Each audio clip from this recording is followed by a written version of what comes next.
Coming up on this episode of Nintendo Cartridge Society, we're disappointed to learn that slimes do not taste like slime. It's dangerous to go alone, so the Nintendo Cartridge Society goes with you.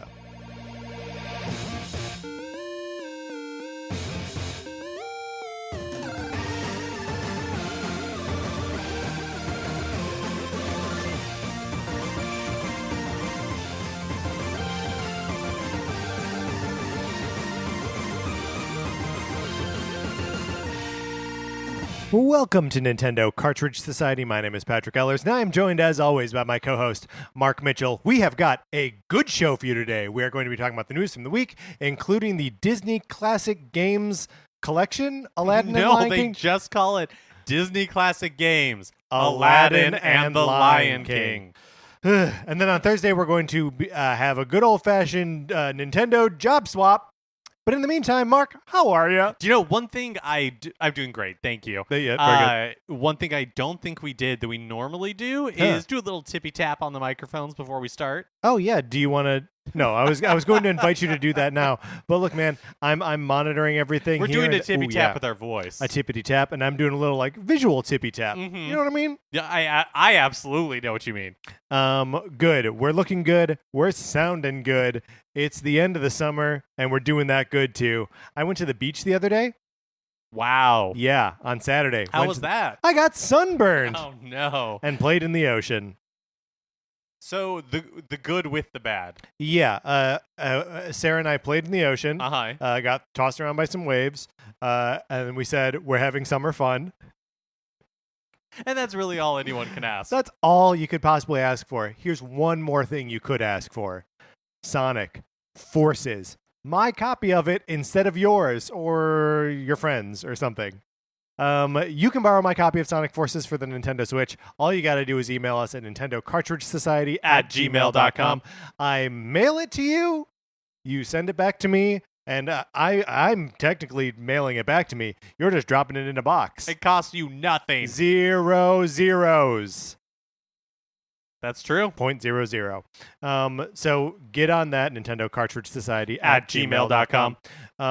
And you can also send us your Mario Maker 2 levels. We want to play more Super Mario Maker 2 levels, so you can email us at the aforementioned email address, or you can tweet at us at NinCartSociety.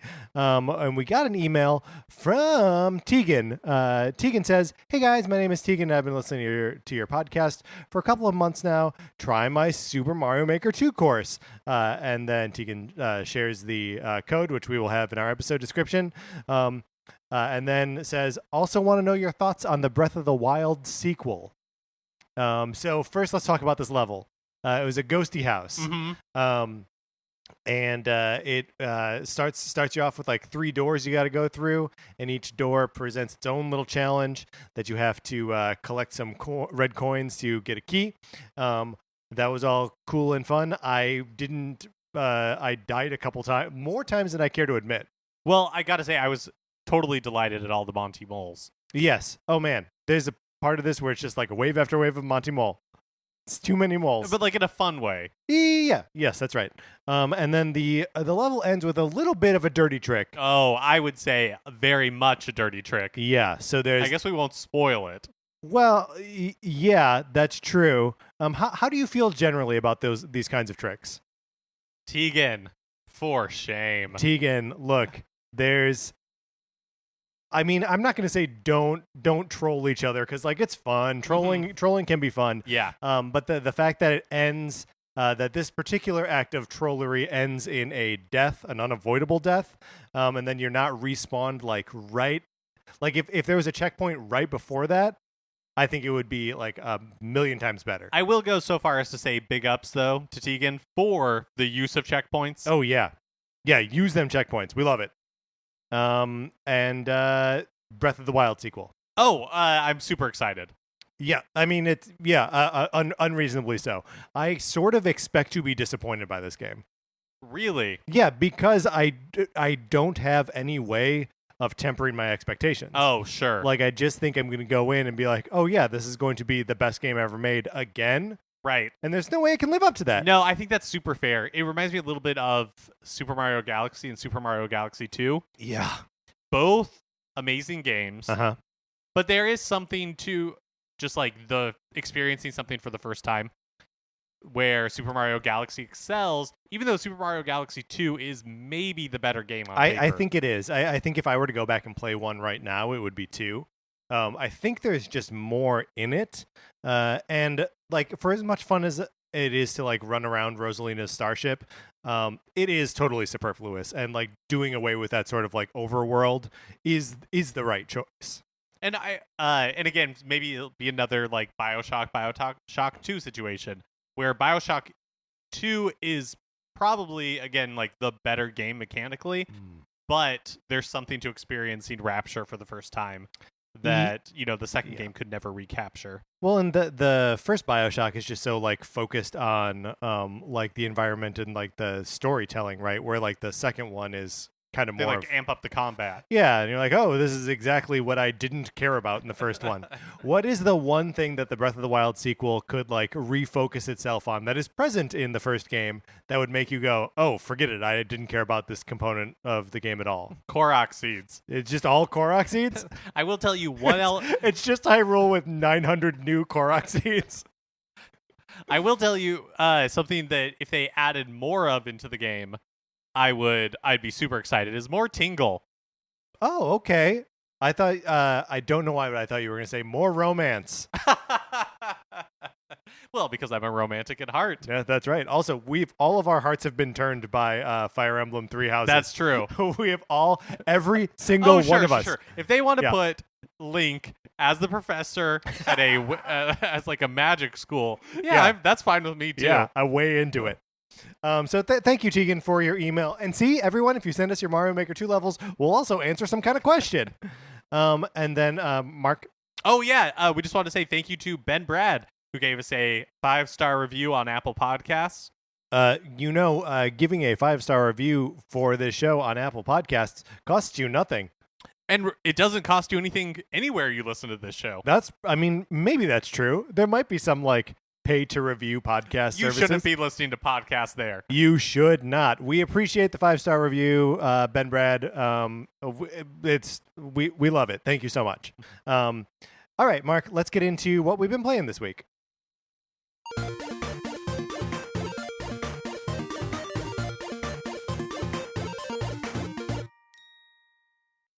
So I've continued to slowly make some progress in Hollow Knight. Yeah, how's that going? Thank you again to Martin for providing us with copies. I really like it a lot. I'm not very good at it. I think I'm going to start consulting a guide. What a great idea. As to where I should probably be like directing my efforts. I still feel a little bit lost. Again, I haven't played for super long. I'm maybe like 3 or 4 hours into the game. But I just feel like I'm not... Maybe I just haven't taken to the mechanics. Like dying, losing all of my progress, having to go back and find it. But I am enjoying it. I just don't think I'm playing it right, if that makes sense. Are you playing it in like smaller chunks, or have you gotten like some big lengths of time to actually sit down and play it and really dig in? So I've basically been playing it in like probably like 1 hour chunks. Yeah. Which I think helps. Because one of the problems I have with this sorts of games that I talked about last week is just like knowing where on the map I am, and it does kind of like obviously reveal itself and make efforts to help you do it in bite-sized chunks. Like you find these benches where if you sit on them, that becomes like your new save point instead of having to go to the top every time. Oh, sure, okay. But I think of the first time I played the Bloodborne. Or maybe like Dark Souls or whatever, and it takes probably the first time I played one of those games like 5 or so hours to really get the hang of it. Yeah.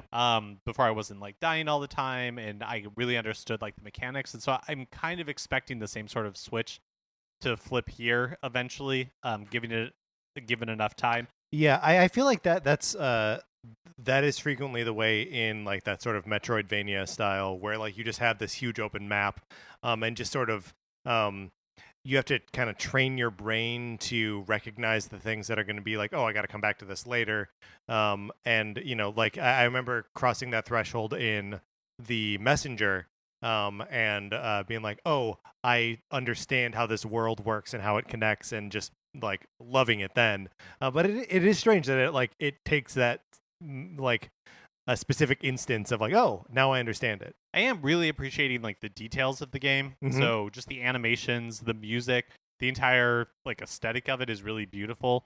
So it's a game that I really want to dig into, but the problem I'm having a little bit right now is it feels a little bit like work. Yeah. Whereas, and so there are other games like Fire Emblem Three Houses that I'm playing.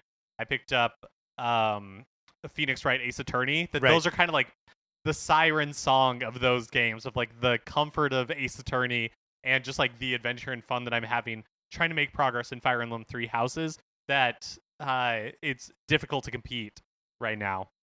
Do you have any new revelations about Fire Emblem Three Houses? Not really. At some point, I would love, maybe when I don't know. I haven't hit the time skip yet. Yeah. But maybe when I get there, that would be a good time for us to do like a.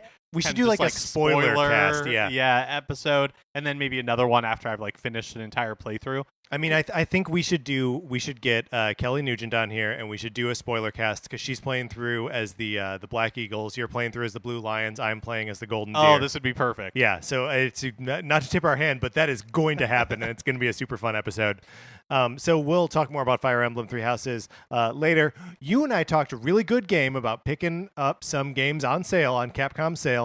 You picked up the Phoenix Wright Ace Attorney trilogy, and I picked up the Capcom Beat 'em Up bundle for $11.99. But no, they were all gold coins. I got it all with gold coins. Oh, really? Congratulations for spending that much on other Nintendo games on the eShop. Yes. I think it is largely because of the vouchers that I bought. Oh, sure. So I had a bunch of those just saved up, and I was like, oh, okay, great. Then this thing cost me nothing. Tell me about the Phoenix Wright Ace Attorney collection. These games are really comfort food for me. It was probably about 10 years ago at this point. Actually, probably more than that I played the original games on. Well, they were original because they originally came out on the Game Boy Advance in Japan, but the first time they came to the West was on the DS, and so I played them when it was on the DS. Man, I love these games. That still counts as when they came out originally. If that's the first time they came out in the States, that still counts. I just really love these games. Yeah, and it's really fun to play them again. It's been a long time since I played.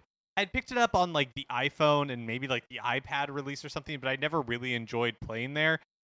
I like kind of the nicety of playing it on a big TV. It looks fine. They've obviously they have redone all of the art, and I think some of the characters have lost some of the charm a little bit. Oh, well, in some of like the poses. Yeah. Basically, Phoenix Wright just isn't as hot anymore. Oh, is what it comes down to. He's like a little bit Quasimodo-ish looking.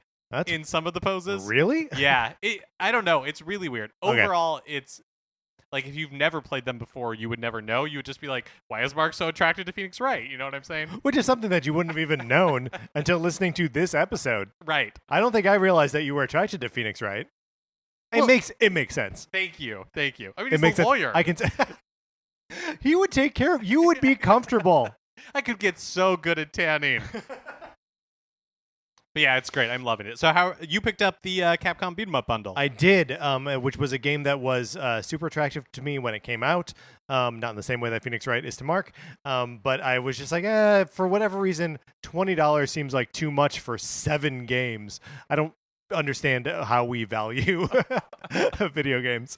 But so I, prior to picking up this collection, I was really only familiar with also, sorry, not to interrupt, but also because you had purchased Street Fighter 2 when it came out originally on Switch around launch for like $40, right? Or $60? Yeah, but so this is not let's not confuse that with this.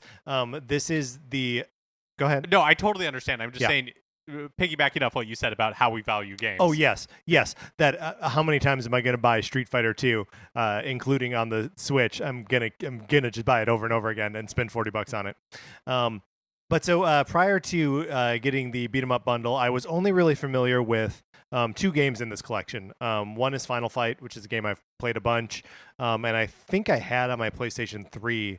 Um, and then this game, The King of Dragons, which I didn't realize was a game that I remember playing in arcades, which had a very like D&D sort of feel to the sort of beat 'em up genre, where like the characters level up. And like they encounter like magic spells that are like kind of floating around, and you can like pop the bubbles that contain the spells. And like everyone gets hit with fire, and you're fighting orcs and dragons and cool stuff like that. So when I discovered that this was part of the collection, that was the first game I played. And man, I love a good beat 'em up arcade collection because it's just infinite quarters, and you just play. Like, it's all these games that are designed for you not to be able to beat in the arcades without spending like $8 on.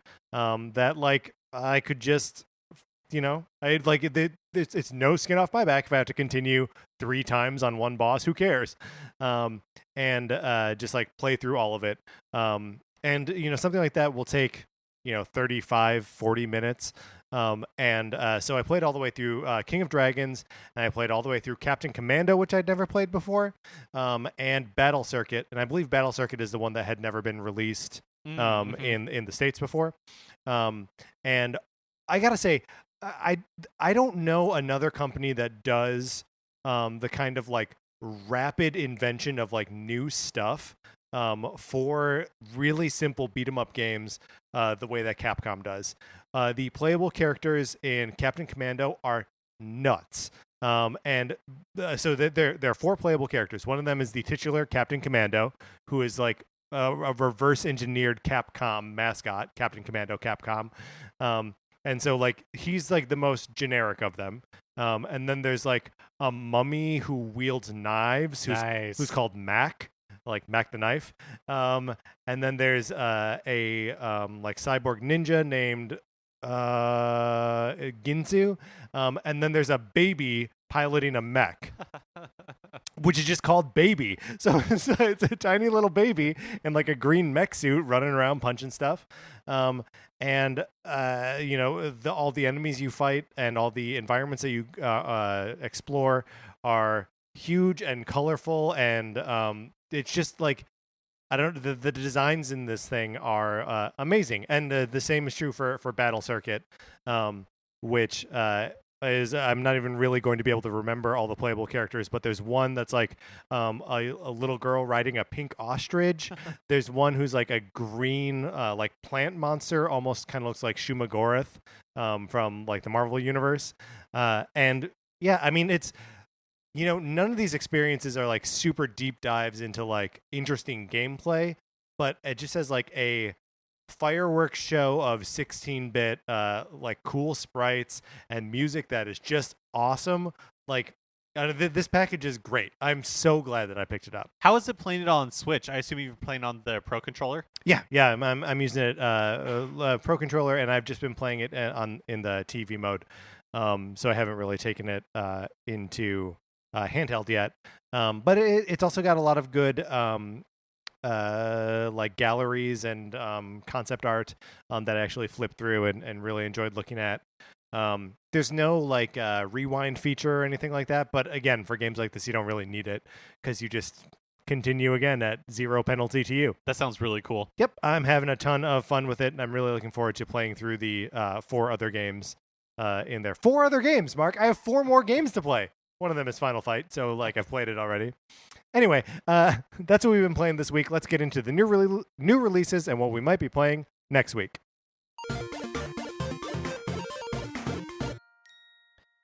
It is September, so that means the deluge of games has starting. Begun. Wow. So, today, September 3rd, you have Spyro Reignited Trilogy released for Switch, Torchlight 2 is on the eShop, and Final Fantasy VIII Remastered is released. Final Fantasy VIII Remastered. I think this is the first one of the Final Fantasy games on Switch that I'm going to pick up. Oh, yeah. Just because it is kind of like the dark horse Final Fantasy game. I feel like one that I have never put that much time into. Yeah. So I know that we had talked a little bit in the past. You picked up Final Fantasy IX Yes. remastered, and the difference between the original game and like the remastered graphics. I was kind of looking at the comparisons for Final Fantasy VIII. It doesn't seem remarkable. Like the characters have more fidelity and like actual faces, but the backgrounds still are just kind of like which is a weird thing because that's also what happened in 9 too. That they redid all of like the main character models, but then like you drop them in and like the background's still a pre-rendered thing, and like all of the NPCs are like kind of crummy looking. But that's if you just like accept that's going to be part and parcel, like it's fine. I guess I'm also getting caught up in the hype a little bit about like, ooh, this is the first time this game has been available in like a really long time. On September 5th, River City Girls is released, which is it's not actually a River City Ransom or whatever that series is actually called. It comes up all the time and I always forget it. Well, I mean, but why ruin that bit now? Yeah, that's a good point. But it's not technically connected to it, but it's just a similar like beat 'em up style game. Right, from Way Forward, I think. Yeah, I don't know. Developing it, and then on September 6th, NBA 2K20 is released on Switch. Tetris 99 is available on retail, and also Creature in the Well. Yep, and Creature in the Well is one of those games that we saw pop up on the last two Nintendo indie showcases, whatever names they were going by at the time. So yeah, a lot of stuff coming out, and we're just kind of pedal to the metal now. Yeah, it's only going to get heavier. I mean, Zelda comes out in just a couple weeks. I can't believe it. All right, Mark, let's get out of the new releases.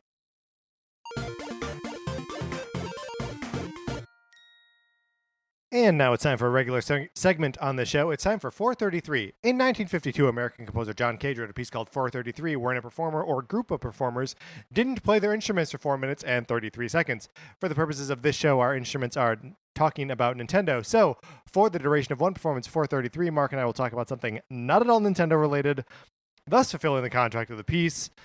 Today, Mark, we're going to be talking about school lunches. How'd you do it? What were your favorite school lunches? That sort of thing. Probably my favorite school lunch was, I think, all through junior high. I basically existed on a Snickers bar and a 12-ounce can of Sprite. Okay, so this is something that I think we need to talk about, is that when we were children, we ate so much sugar, and, like, that was it. Yeah, my parents, they had to have known. My parents had to have known what was going on. Right. But every day in junior high, I got money for lunch, and pretty much every day. That's what you spend it on. Yep. Yeah, I mean, I remember a lot of times in high school that I would get either a Nutter Butter bar or the like oatmeal cream pie, the like Little Debbie oatmeal cream pie, and I think a Mountain Dew. And that would be lunch. In high school, so my high school is kind of, it was like outdoors. Yeah. Right? California style. Right, exactly. And so there was the cafeteria that I never went into for like the 4 years I was there. There was a pizza, like Red Baron's pizza stand in the middle. Yeah. And then there was also just a cart. Red Baron. If you're going to have anyone sponsor your pizza stand at a school, no Red Baron, no Tombstone. Just get Pizza Hut or Domino's in there. They make the same amount of money either way. Yeah. I think... Wait, I don't know if that's a point for your point or against your point. And then they would just wheel out a cart that what they served was nacho cheese that they would pour into a bag of Doritos. Yeah. That you would pay like $3 for. I mean, it's a pretty grim situation. The thing is, I know that in high school there were like two different lines that we could go through to like get a meal, right? Like, yeah, for sure. And there were probably like vegetables in that meal. I probably could have grabbed an apple. But like, I never, ever wanted to do that. No, I never did. Also, we had an open campus. Sure. So at some point we just like left for lunch. Yeah, we never had like open campus where we could leave for lunch, but also like I know I stopped going to the cafeteria when I was just like, oh, I could get my Nutter Butter and Mountain Dew and go to the orchestra room and just hang out in there. Like, I use the orchestra room for everything. I stopped using a locker because I was like, oh, I'm just going to put my stuff on a table in the orchestra room. Who cares? I live here. Did you ever bring your lunch to school? I mean, only when I was very young. Because like I don't really remember bringing lunch in like a paper bag. I do remember having a lunchbox. Though for the life of me, I couldn't tell you what it was now. I'd want to say it was either Ninja Turtles or Mario. But I don't think I had a Ninja Turtles lunchbox. We had one of those. I had one of the like reusable, like tote type things that like Velcro's on top and is insulated.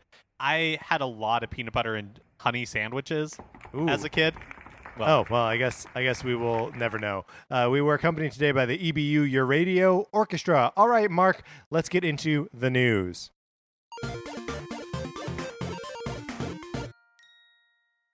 Talking a little Super Smash Bros. Ultimate DLC characters. Ooh, let's do it. So Hero was just released, but we're still waiting on Banjo-Kazooie. Maybe coming sooner than we think. So I've got a little bit of an update on that. There is a display that has popped up at Japanese 7-Elevens that are showing. So it's an ad that shows like Link's Awakening and Super Mario Maker and a few other things, but it also includes Banjo-Kazooie and as like a character coming to Smash. And these stands are supposed to be up until the 15th. The last time that we saw Standy advertising the new Smash character in a 7-Eleven, it was for the Hero, and it was just a couple days before he actually released. And we've been predicting possibly a direct sometime in the next like 2 weeks or so, and I think this could be that they could coincide. Yeah, for whatever reason, I was expecting Banjo to be further out, like more towards the holidays.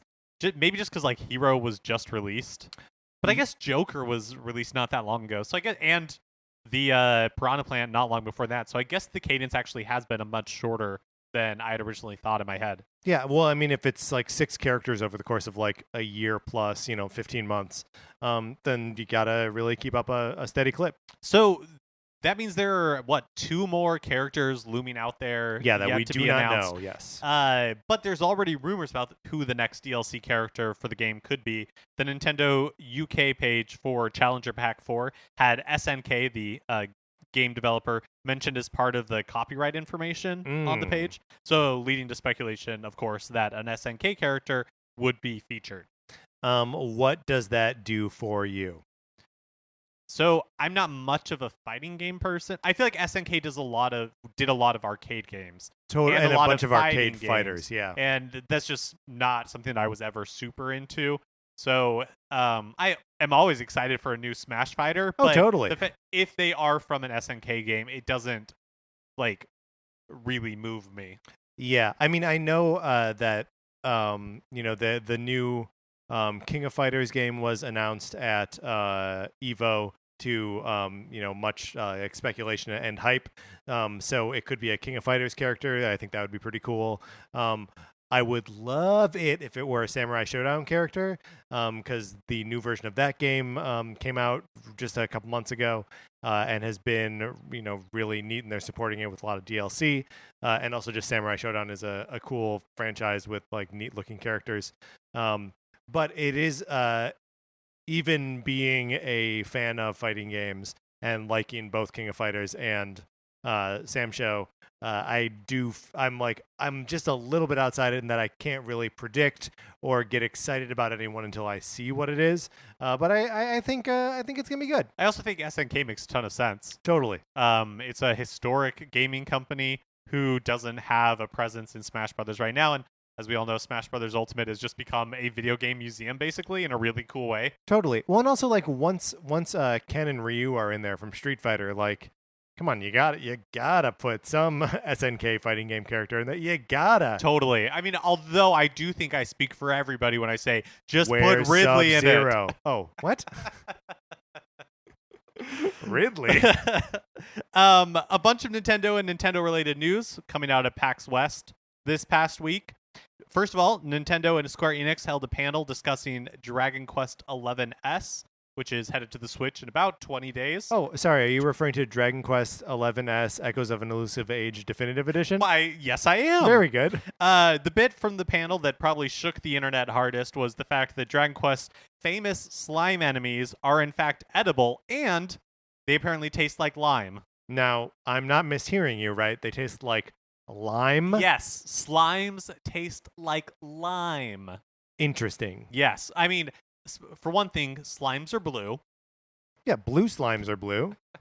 Oh, yeah, and I guess green slimes are green. That's a great point. And metal slimes are kind of silvery. But do you think they all taste like lime? Apparently so. Okay, what metallic thing tastes like... Can you imagine the combination of metal and lime? It'd be like drinking limeade. It sounds It's like a drinking limeade out of a Gatorade level. can. Yeah. Gatorade level. Gatorade flavor. Metal Metallic lime. And also when we're living in a world that Guiji is green, Yeah. but tastes and has the consistency of a gummy bear, but tastes like coffee. Right. I feel like nothing means anything. Right. Also, don't forget that Guiji is a time traveler. He was sent back in time to help Luigi during the course of the original. I mean, he's a Terminator. Yeah. Yeah. He's a T-1000. He's liquid metal. Except not metal, because he is not a metal slime. No, he's a Guiji. Right. He's a green coffee-flavored gummy bear. Nintendo has never built an achievements or trophy system into one of their consoles like Xbox or PlayStation does. But in the past, Nintendo published games have had their own sort of reward achievement system. And it looks like something like that could be coming to Luigi's Mansion 3. Interesting. Nothing has been officially announced, but apparently the build of Luigi's Mansion 3 that was on display at PAX West had like little achievements for doing certain things. Sure, just like little like checklist things of... Yeah, or like they must have like shown up in game. One of the things that I really liked about the Nintendo published Wii U games was that they were unified around this idea of collecting stickers that you could use in Miiverse posts. And yeah, I mean, the actual functionality of like using stickers in Miiverse was kind of stupid. But the idea that I was collecting stickers through Super Mario 3D World, through the NES Remix games, through Splatoon and all of that stuff was really, really cool. And like I like just that it's a sort of universal collectible. That's something that feels so much more meaningful than just like the achievement. I know. What I mean? I wish that they would have carried something like that over into the Switch. I guess I understand why they didn't, because my thought was like, oh, you could do something like if you wanted, all these games had stickers and Miiverse doesn't exist anymore. But if you wanted to have like a unifying reason for these stickers, you could have like a sticker book. Yeah. And I could look at your sticker book and you could look at my sticker book. Maybe we could trade stickers, you know? But it totally doesn't fit with the like aesthetic of the Switch. That's true. Which is just very kind of like austere and less, I guess, fun. Yeah. For lack of a better term. Less like previous, a toy. Yeah. It wouldn't make sense for your Switch to be a virtual sticker book. But I mean, all of that's going to get thrown out the window when Animal Crossing comes out, and like that's all your village is basically, right? Is a virtual sticker book. Right. Bring back the stickers. We're also getting a new collection of classic Disney games to Switch, Xbox, and PlayStation this fall. It's called Disney Classic Games: Aladdin and the Lion King. So this includes a couple different versions of both of these games, right? Yeah. Okay. So it includes Aladdin for the Sega Genesis, Aladdin for the they call it the Game Boy version, which includes a Super Game Boy version.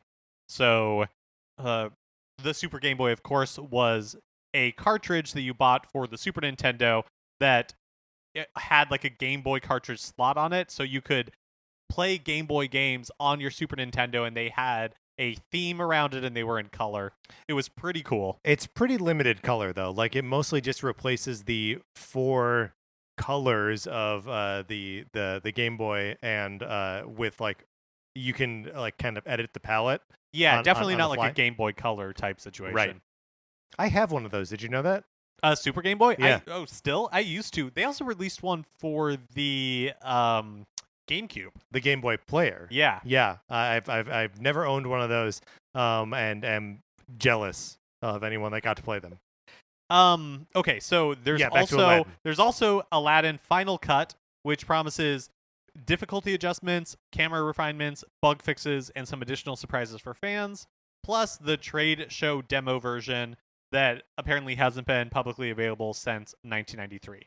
Important to note here that the Super Nintendo version of Aladdin is not on here.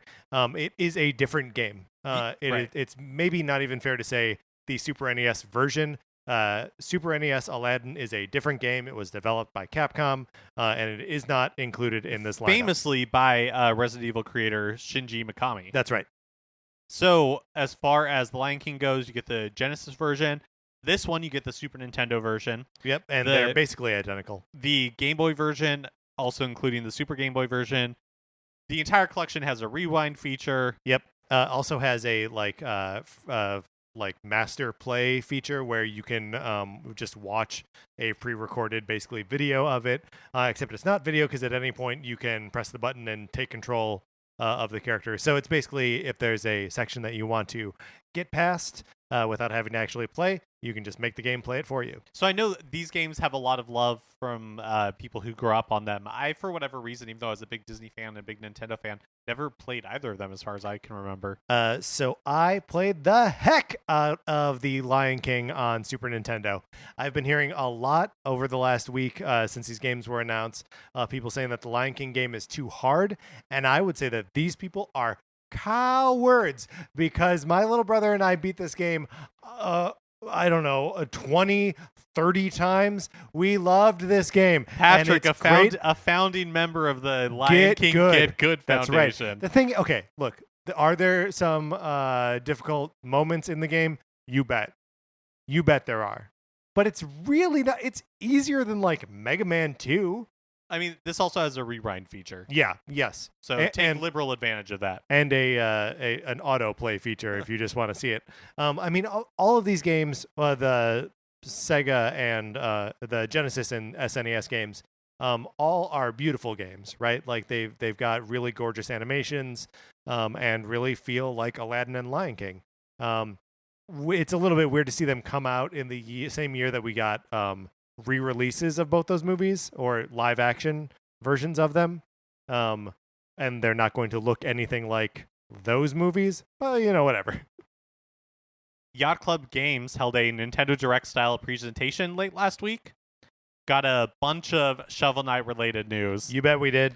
So Shovel Knight King of Cards, Shovel Knight Showdown, the physical release of Treasure Trove for Switch, and the Amiibo 3-pack are now all coming in December. That's right. And there was at some point where we thought these games were going to be coming in August, I believe. Or possibly September. I think, something like that. Earlier this year for sure. Right. And then we knew that they were going to get pushed. And now we know it's still coming this year. It's just not going to be until December. So we learned a little bit about how Amiibo will function in Treasure Trove Collection.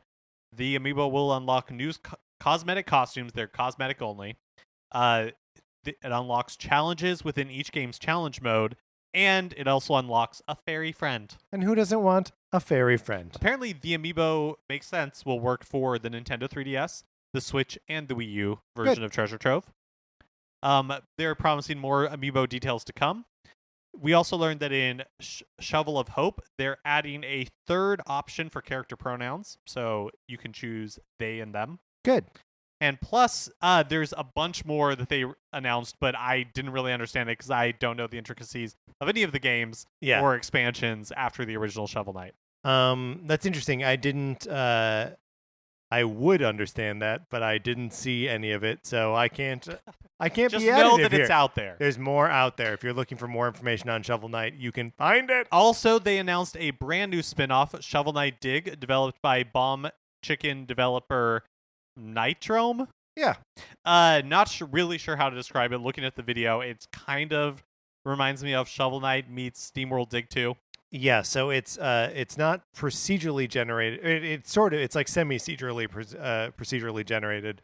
And you do a lot of digging, and features the Shovel Knight. So I mean, hey, if Yacht Club is putting their weight behind another Shovel Knight game, I'm definitely going to check it out. Yeah, very cool.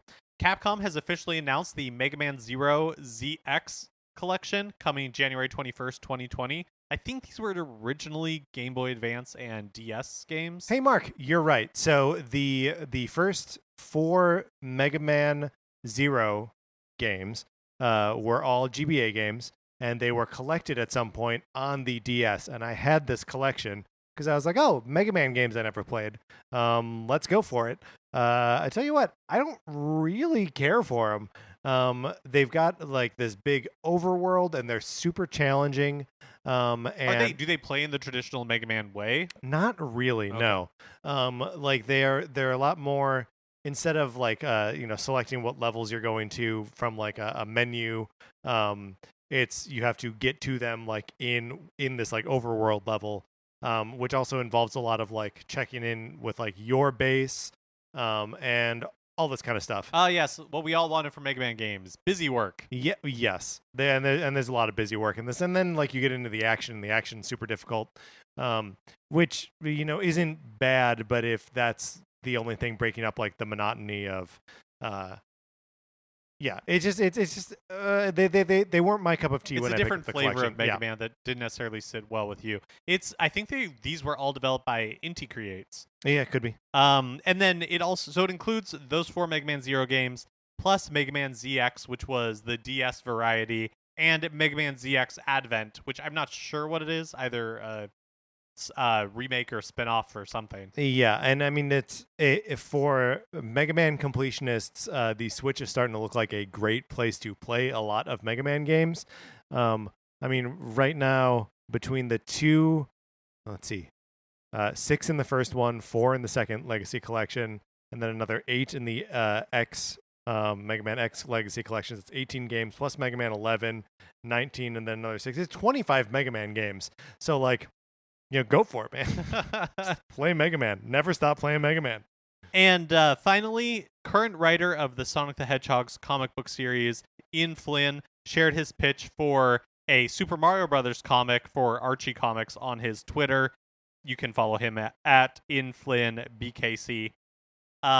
He delineates the entire pitch from start to finish. I don't know that we need to go through the entire thing here. Yeah. But interesting to know that he was pitching Mario comics. I feel like I remember reading the Mario comics that were in the in Nintendo Power, obviously 25 years ago, and really enjoying those. And Ian Flynn he's a great writer. He wrote a bunch of TMNT Universe, Ninja Turtles Universe comics. So I interviewed him for the oral history project that I'm working on now, that you can read in the backs of Teenage Mutant Ninja Turtles numbers 93 through 100.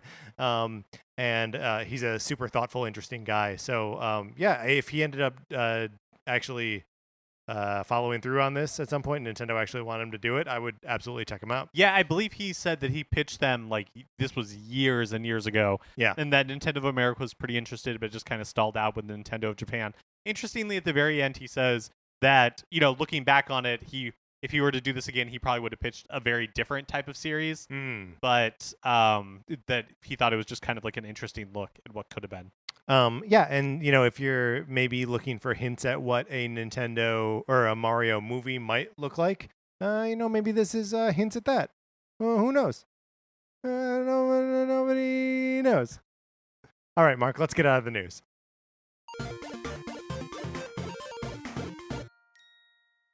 That is going to do it for this episode of Nintendo Cartridge Society. Remember, please rate, review, and subscribe on Apple Podcasts. If you like this episode, hey, it would help us out if you shared it on Facebook or Twitter or wherever you share things. Put it in a personal ad. Yeah, take out a personal ad in the local paper. Local papers only. I don't want to see this appearing in the paper of record. Do they have a personal section in The Gray Lady? Let's not say the name of the paper. I think it's more fun if we don't say the name of the. Was the name of the movie about said unnamed paper called The Post? No, that was about a different newspaper. Oh, that yes. might not surprise you. What are we talking about? On Twitter, you should follow us. I'm at Patrick_Ellers. Mark is at MK Mitchell, and the show is at NinCart Society. You can check out our Facebook page, which is just Nintendo Cartridge Society. Olivia Duncan made our logo. Our theme music is provided by 8-Bit Betty. You can get more of his music by going to 8bitbetty.com or by listening right now. For my co-host, Mark Mitchell, this is Patrick Ellers saying the Miami Herald. And thanks for listening.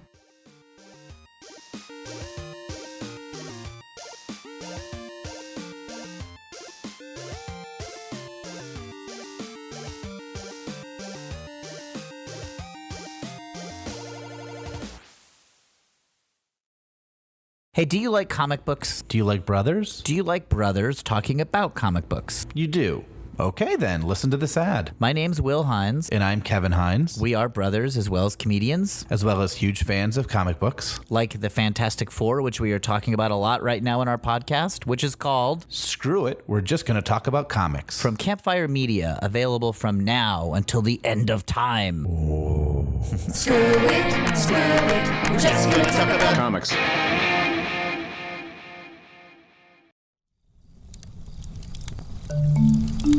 Campfire.